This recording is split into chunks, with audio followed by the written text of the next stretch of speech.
campaña, sabe que mucho de lo que se dice no es verdad, no se va a cumplir nunca, y eso pasó con la dolarización. Ahora, Milei durante la campaña también prácticamente dio a entender que el cepo no iba a ser un problema para él.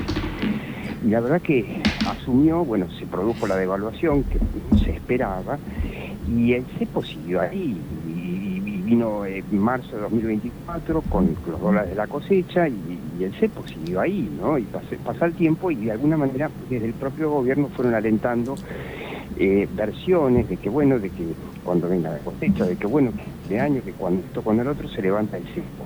¿Qué tanto? Mientras estuvo el cepo, no vienen inversiones, porque nadie quiere traer dólares, digamos, sacando el tema del RIGI, este régimen especial, que se hicieron muchos anuncios, pero hasta concretados poco. Los inversores no quieren traer dólares. Los importadores aprovechan que tienen un dólar, digamos, subsidiado, se importa. Y los exportadores, bueno, tratan de esperar a ver cuándo le van a pagar más. Y ahí cometió el presidente un error, que esto fue hace algunas semanas, cuando dijo, bueno, el cepo el 1 de enero de 2026 ya no va a estar más. Y bueno, ahí los oráculos de los medios especializados y en la City empezaron a decir, lo que pasa es que el presidente está esperando que pasen las elecciones de medio término de octubre para devaluar. Porque queda claro que levantar el cepo significa una devaluación, o sea, unificar el tipo de cambio, se espera que va a ser más alto. Bueno, a partir de ese momento se frenaron más las exportaciones, se aceleraron más las importaciones, cosa que era previsible, que cualquier comunicador económico le decía, mira, estas cosas no se pueden anunciar con tanto tiempo y tanto misterio, porque no salen bien.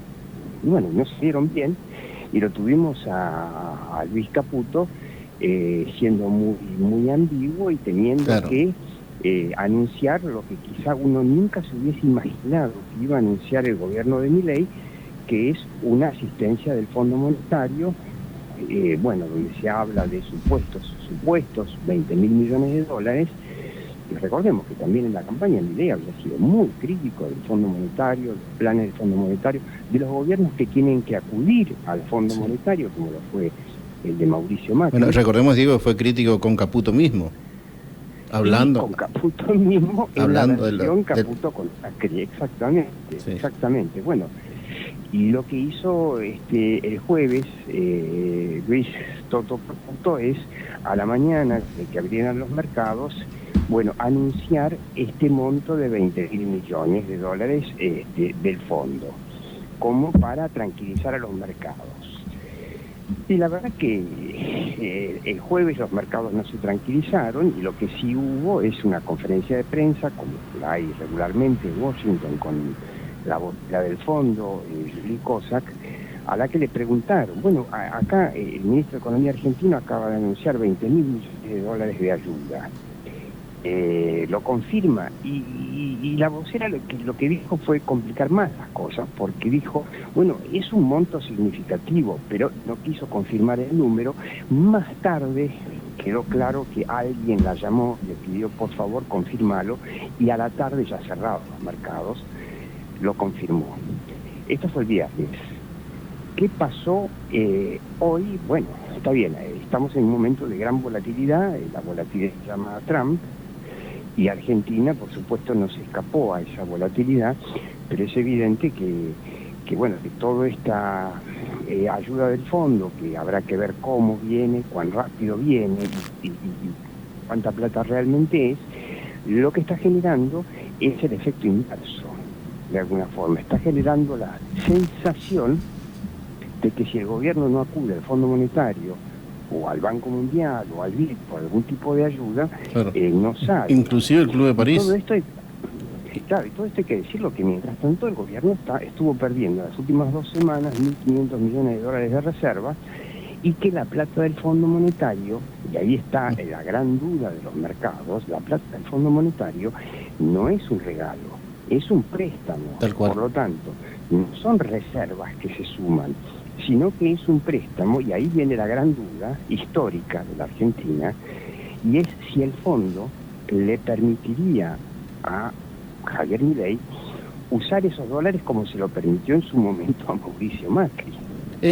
No nos olvidemos que Mauricio Macri, que el fondo le prestó en principio, le habilitó un monto histórico de 50.000 millones de dólares, que, digamos, el fondo en principio le condicionó a Macri no usarlo para cuidar el tipo de cambio, cuidar el peso, que no se devaluara. Y entonces, ¿qué hizo Mauricio Macri? O sea, ¿qué hizo Luis el Toto Caputo versión Macri? Es quemar esos dólares en el mercado de cambios. Y eso hizo que unos cuantos funcionarios del staff del fondo volaran por los aires. Bueno, ¿qué pasó ahora? Con los nuevos funcionarios del fondo ya aprendida la lección, lo que se espera es que esta vez no le permitan a Caputo quemar esos dólares. Claro. Por lo tanto, todavía no queda claro ni cuánto vendrá, ni cuántos de esos dólares realmente son dólares para pagarle al propio fondo. Por lo tanto, los dólares adicionales no serían tantos. Y si no vienen todos juntos, y si tampoco se pueden usar como, digamos, como seguro de cambio para los que hacen el famoso carry trade, puedan escaparse del peso con una especie de seguro de cambio, entonces la duda está cuál es el verdadero respaldo que tiene el tipo de cambio fijado en 1.070 pesos. Y esas son las dudas que tiene el mercado, Diego, y el gobierno está confundiendo con su comunicación. Diego, una consulta que, bueno, varias veces y todavía nadie lo explicó, digamos. Si el gobierno de Javier Milei, a diferencia de Alberto Fernández, digamos, el tema de la corrupción, del gasto público, uno sabía el tema de la inflación en el gobierno de Alberto Fernández, pues se gastaba más de lo que ingresaba. Pero este gobierno suspendió la obra pública, hizo un recorte con todo lo que, o sea, se ausentó lo que es salud pública, educación, bueno, lo que sabemos, que después podemos entrar a analizar si es bueno o malo. Pero la pregunta es, pero sigue recaudando, ¿dónde va el dinero si no lo gasta?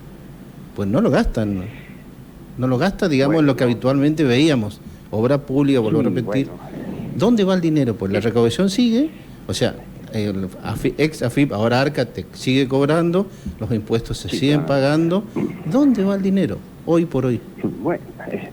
Bueno, por supuesto que el Estado gasta muchísimo dinero, no tengo el número exacto del gasto total y cuánto es lo que realmente bajó, pero por más recortes que hayan habido, el Estado es una máquina de consumir dinero. No nos olvidemos que el Estado Nacional tiene 1 millón de empleados públicos, casi 1 millón de empleados públicos.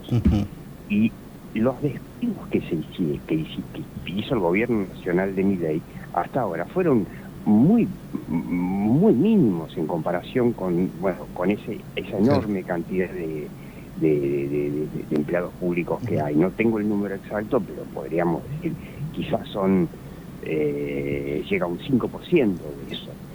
De manera que el 95% restante, obviamente, que son,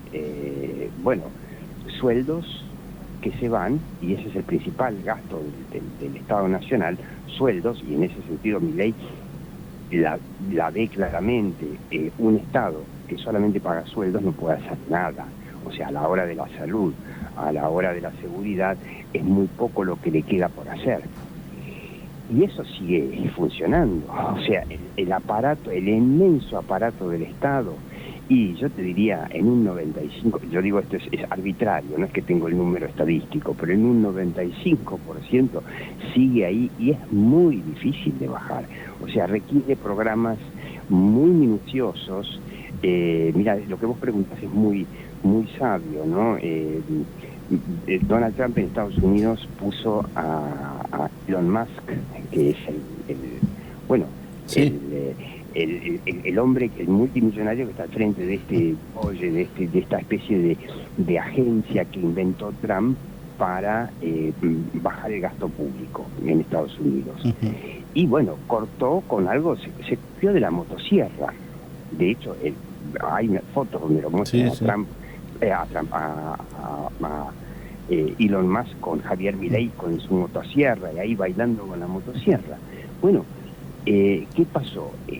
Usando la motosierra es como los republicanos, digamos, territoriales, los que están en los estados, los que tienen que ganar sus elecciones en los estados de Estados Unidos, fueron a verlo a Washington, a Trump, hace 15, 20 días, a decirle, paremos con la motosierra. Y estamos hablando de republicanos.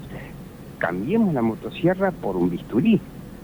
Y el propio Trump, usando ese término, le dijo oficialmente a Elon Musk, de ahora en más bisturí y no motosierra.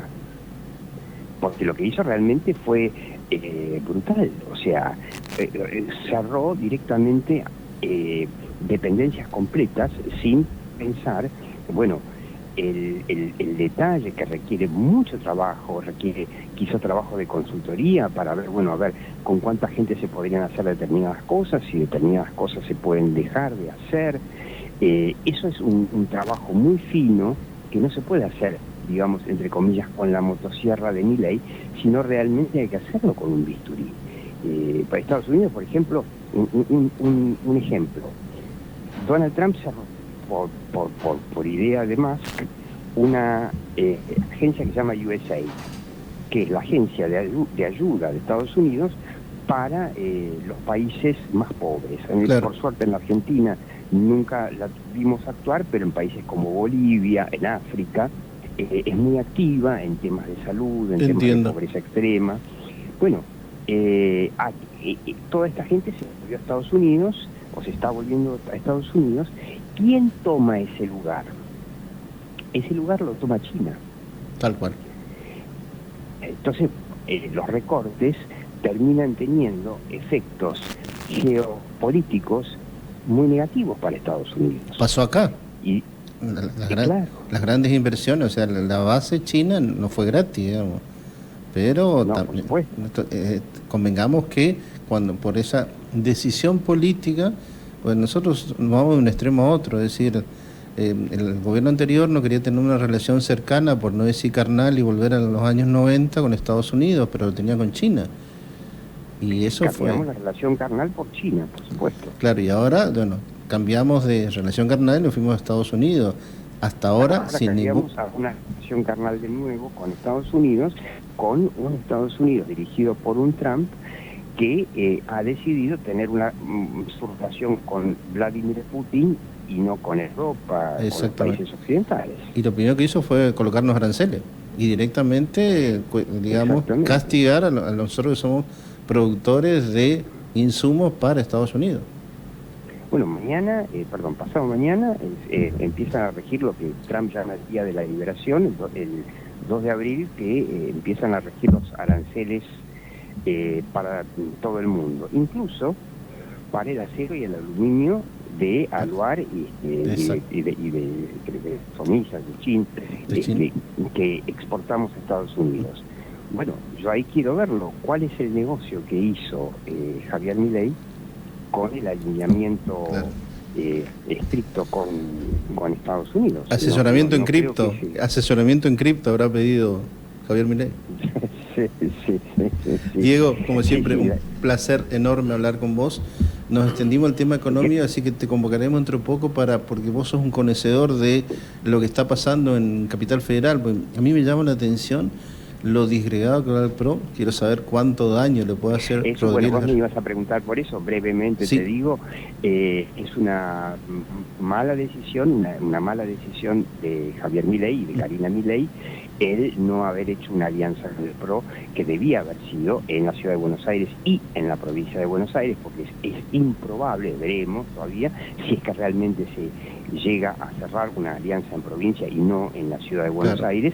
Van separados los tres y vamos a tener un relato después del 18 de mayo, que son las elecciones locales en la ciudad, que probablemente sea, por primera vez en 30 años, va a ganar el peronismo. Claro, Santoro tiene la mayor intención de voto en forma personal, pero lo que me llama la atención es que como partido El PRO sigue teniendo, pero el PRO ya va dividido, así que veremos qué pasa. Pero va dividido, con lo cual, si llega a ganar Santoro, el relato que se va a instalar en los mercados el lunes 19 de mayo es, mira, tanto es así que vuelve el peronismo, que en la ciudad más antiperonista de la Argentina ganó el peronismo. Claro. Con lo cual, yo quisiera ver la reacción de los mercados ese lunes. Sería como las pasos de Macri, de $1 a 42 se fue a 60 de un día para otro, sin ningún tipo de escala.